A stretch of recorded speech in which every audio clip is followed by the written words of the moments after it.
Hey everyone, Eggman here with another video, and last night I held my first Union Arena event ever. We had 60 players, 6 rounds of Swiss in this top 8 that we see here today, and honestly it was a really good time. So a couple of things before we get started. First, if you guys are new to the channel, please make sure to hit that like and subscribe. It does help a lot, and you also will be notified on when we're doing our next tournament. I'm not sure when it is, but I do have plans for another Union Arena tournament. Also, I do want to say special shoutouts to both Raf and Tyler for being our judges for this event. I'd not be able to do this without them, and I really appreciate them hanging out and helping with it. And then also Dane for being my co-caster, since this was live stream on both my Twitch and YouTube, and the VOD for the tournament itself is already uploaded on YouTube, and you guys can check that out right now, with the link in the description as well as on the page. So no excuse for you not to be able to watch it and look at the games, and you might need to watch a couple games that we saw to understand maybe one of the decks in particular. So, but of this event, again, this was 60 players, 6 rounds of Swiss best of 1 held last night, live stream here. And if you guys want any of the deck lists for them, they're here on my website, Eggman Events, which is also linked in the description. And you can also find links to other decks I've been working on, as well as other content creators. And I will be continuing to update it with other events as we get them. I don't know if we're going to get a lot in this first month, just because of how the organized play hasn't really started yet. But if I do another tournament, for sure, we'll be putting those results on there too, and any other like larger events that I can find as well. But jumping on into this one, it's a little bit kind of tricky to just, you know, the easy way to differentiate the decks is what the IP that there is and the color it is, right? So we've got Purple Bleach taking 4 spots, Green Hunter taking 3 spots, and then Green Bleach taking a single spot, right? I know this is a little bit surface level, but just for kind of how it is, it's just the easiest way right now. Maybe as we get a little bit like further into this game where we have kind of more defined archetypes, there might be like a better way to kind of differentiate them, but just for kind of ease of access, this is how we're doing it. And we do have the top 8. We are going to go over all these lists as well, just showing off the differences between them, as well as just within the archetypes also. And then I did get a couple of unique X2s. So these were archetypes that weren't present in the top 8 that were an X2 record, which means they could have gone to the top 8. They just didn't have the good tiebreakers for it. So, and then lastly, you know, approximate archetype breakdown. These are the numbers, but obviously some color IP mixes have more diversity in their deck building, but we did have 22 players playing Green Hunter, 17 players on the Purple Bleach, 12 players on the Green Bleach, 6 on the Purple Hunter, 2 on the Yellow Bleach, and 1 on the Blue Hunter. So technically, you know, all 6 combinations were present, but it's pretty clear that the Green Hunter, the Purple Bleach, and the Green Bleach are at least the most popular, if not the strongest as well. So kind of what we've been expecting and seeing, nothing too surprising for it. But we're going to go over the top placing list for this one now. And the first 3 decks, so I do want to say special shout out. So this is Jake, Danny, and John. They all played this exact same 50. They got first, second, and third, and they're all part of the same team. They all were working on this one. Specifically, John was I think the main mastermind behind this, even though he did get third, ironically, of the 3 of them. But also, this is a list that they're going to go over on Atrocious's or Jake's channel, which is linked in the description as well. So make sure to check them out. They're going to go over this a little bit more. But this is a pretty peculiar list if you haven't seen this before, which honestly I had not seen this in action before going to this tournament, and I do appreciate seeing this in action tournament, because if I saw this list verbatim, and I'd be like, what's going on here? What are your ratios, right? Because like, look at this, right? We have 15 raid cards, right? We've got Renji, Rukia, and then both the Ichigos, both the star deck as well as the 5-drop from the set, right?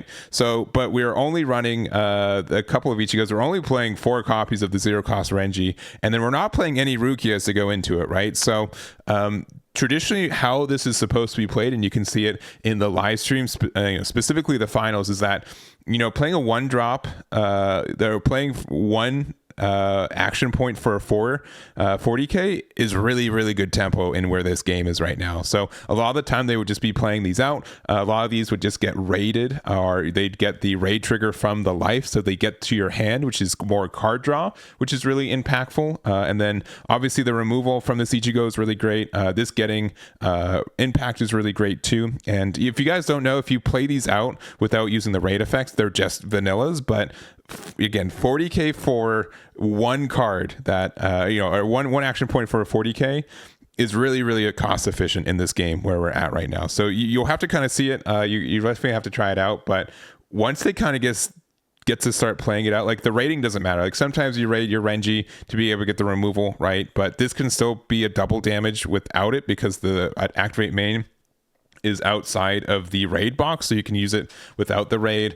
This Ichigo, I mean, you can use it to get rid of something if you need to, if you already have the cards in your sideline set up as well. And then this being your only impact is really impactful too.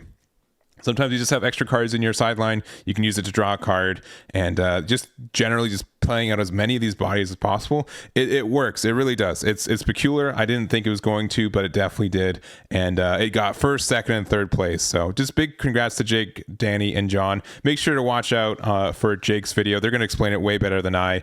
But it's really peculiar, but it's definitely...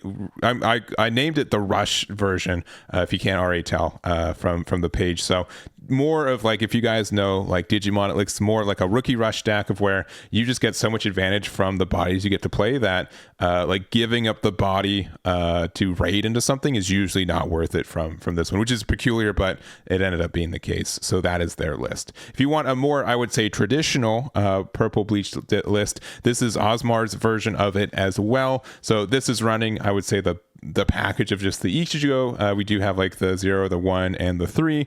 We also are playing the Rukia with 4 copies of the 3 cost, as well as 4 copies of the raid 1 as well, so you can actually raid into it. We've got our Bankai or Getsu. We have 2 of the Impact Ichigo, and then 4 of the 5-drop, and then we also are running the Department of Research and Development. You just get to look top 5 and add anything, which is pretty amazing. And then you get to sideline a card too, so that does help you a lot. I think that this is again like the more traditional, based on my own experience. I don't think Byakuya is much of the play for this deck right now, just because like the sideline support is not as there, and if Kurapika is present as it is, Byakuya has a really hard time giving a -5k to something. So I think I like more of the Ichigo stuff. I think Byakuya is not as good for this meta right now, and this is Osmar's list, so congratulations for their finish with the Purple Bleach. And then for the last of the Bleach, at least for the top 8, we've got Green Bleach.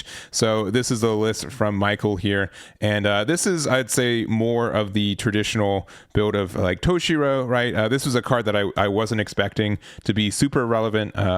Just reading the card, I felt like the effect was just kind of okay, but being able to use this card to like rest something, get some advantage there. Like some decks really do care about having the cards in their energy line active, so there's some weird matchup polarity where it impacts them a lot. And the deck is a little bit quick. You have to play out a lot of bodies quickly to be able to get a lot of your effects, but if you do, you get a lot of advantage for it as well. So some peculiar choices though that I haven't seen as much. One, we're only playing 3 copies of Unohana.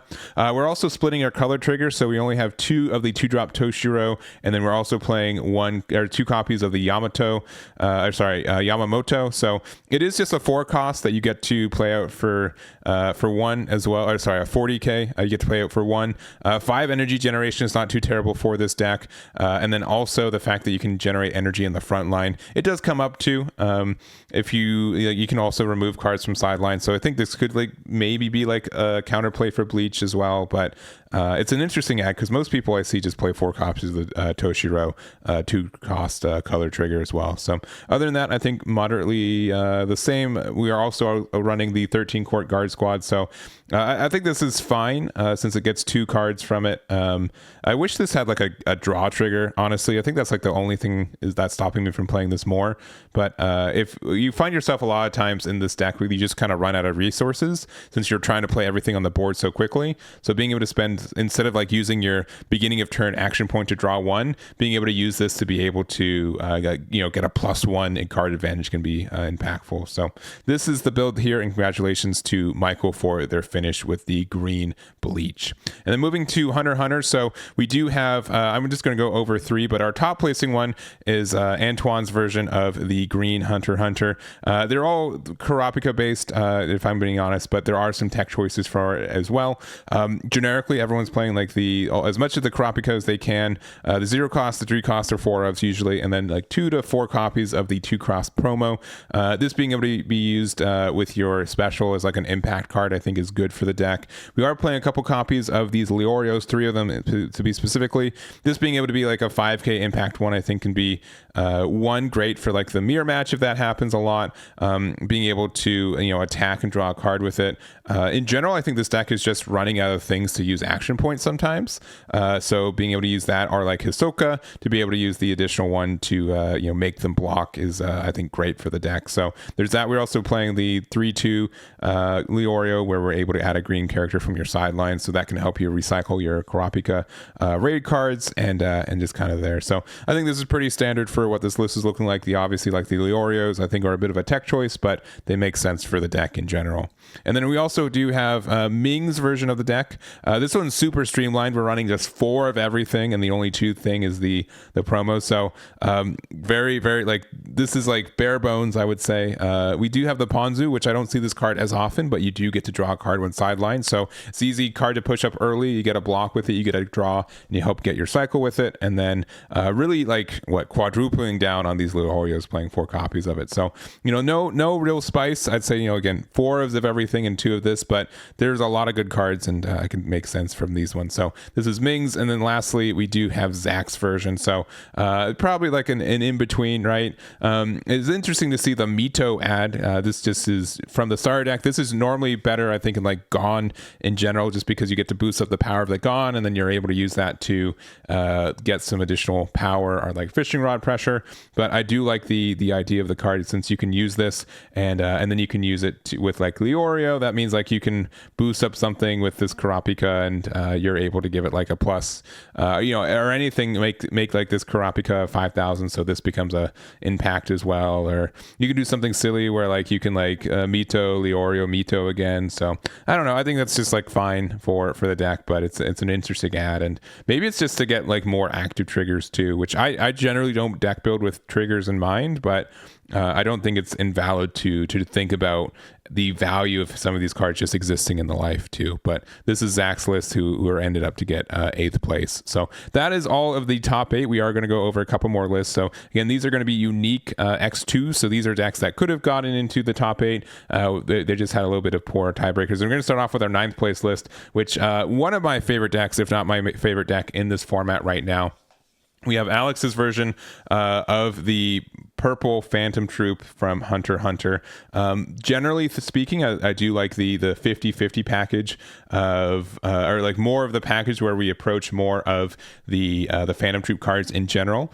So we do have this, but then we also are putting like the Illumis in. So I don't particularly like this Crollo as much. I do generally like the other one. Like the search is fine, but since you don't +1, it's rough. And the fact that you also put like your special and final triggers into the bottom of your deck feels kind of rough. We're also only playing 3 copies of the final trigger, which is interesting. I know some decks get away with it, and I've seen some of the like Karapikas playing only 3 since they're not needed as much of an extension, but I do think that's an interesting ad. I do like the Nobunaga. This really helps us. A lot of people think like the worst matchup for this deck could be Kurapika, because this is going to have a hard time getting rid of a 5k body, but I do think it can be done if you use a combination of like playing Nobunaga and then using the Skill Hunter, and then using if you have Crollo out, so you get to use Nobunaga's effect. So 1k, 3k, 1k, being able to use that, get the removal. And then the Franklin, which I started to like this. I still think Killua is a little bit better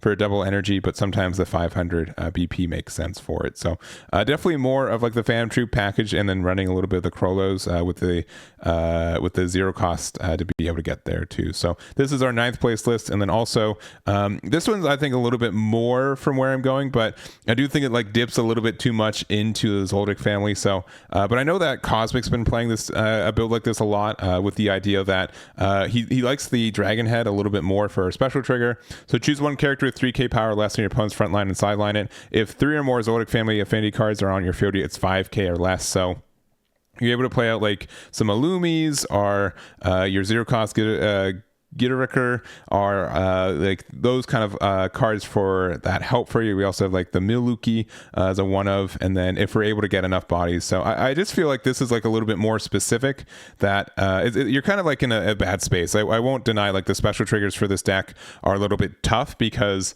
or for Purple Hunter in general, right? You either have to like double down on like the Phantom Troop archetype, or you got to double down on like the Zoldyck family, right? If it was something like, you know, oh, if you have a Lumi on board, right? I think that might be a little bit easier than finding 3 copies of your Zoldyck family stuff, but it can get there. So we are playing like a copy of Silva, which Snipe Impact, guess what? That's a pretty good combination still. So being able to do that with this deck is pretty good. And then also the Zeno. So activate main front line, switch to resting. You can KO something with 4k power or less on your opponent's front line, and then you get to remove this too. So and then if we have the Kilowatt, we could push this up since something gets KO'd, so which is kind of nice. Lastly, we are playing the Testing Gate. This card's I still have to do some more testing with it. It does let you draw a lot of cards if you just have something in your back line that you've been waiting to just play for most of the game, right? So being able to use this is great. I really wish it had like a get trigger. If it had get trigger, I'd definitely put this in the deck, but without it, it's a little bit tricky to do so. But there are just a lot of times where I want to be able to cycle some more cards, so that can be helpful. And I do like the idea of the ad for it here. So anyways, this is the build here. Congratulations to Diego for their finish with the Purple Hunter. And then lastly, we have Ashtyn with their version of Green Bleach, and this is more of the Yamamoto. So when I first saw Green Bleach, this is definitely the first kind of build I went for. I think the idea, like, you know, the idea that you can go from Unohana and then you're able to play a card, you know, the AP cost of the next character you play is 4 or less is reduced by 1, so you can play out like one of your Yamamotos, and then you can play out your raid. So this can be a really great card. It's impact, and then it gives all your other 13 quartz cards plus 2k BP until the end of your opponent's turn. So like this is really good. You push up and you do like a lot of damage. The issue is that if your opponent just has like their single special trigger, it gets rid of your Yamamoto, and then you kind of have to start over again, which is a little bit tricky. But if this goes off, I think it's in a good spot. I think it can do good against Bleach as well, because you have to, you know, if they're playing more of like the, I would say like traditional Byakuya package, it's a little bit trickier for them to get rid of a 5k, or if they're using like the 5 cost Ichigo, they're going to have to spend 10 cards out of their sideline to get rid of this guy. So I think this deck does have some potential. I think Toshiro is still probably the play for it in general, but it's cool to see that the Yamamoto build was able to get a top finish with an X2 record. So there it is there. But that's going to be it for me. I hope you guys enjoyed this one. I know I went a little bit quick, but I just wanted to kind of go over all the decks a little bit. Again, I want to thank both our judges and also Dane for helping with this event. Really do appreciate it. Again, make sure to watch out for the VOD if you guys want to see some matches for it. Again, it's linked in the description. And make sure to check out Eggman events. We're going to have more deck lists as we get them, and I'm looking forward to the future of this game as well. So that's going to be it for me. Thank you guys so much for watching, and I'll catch you all next time. Damn it.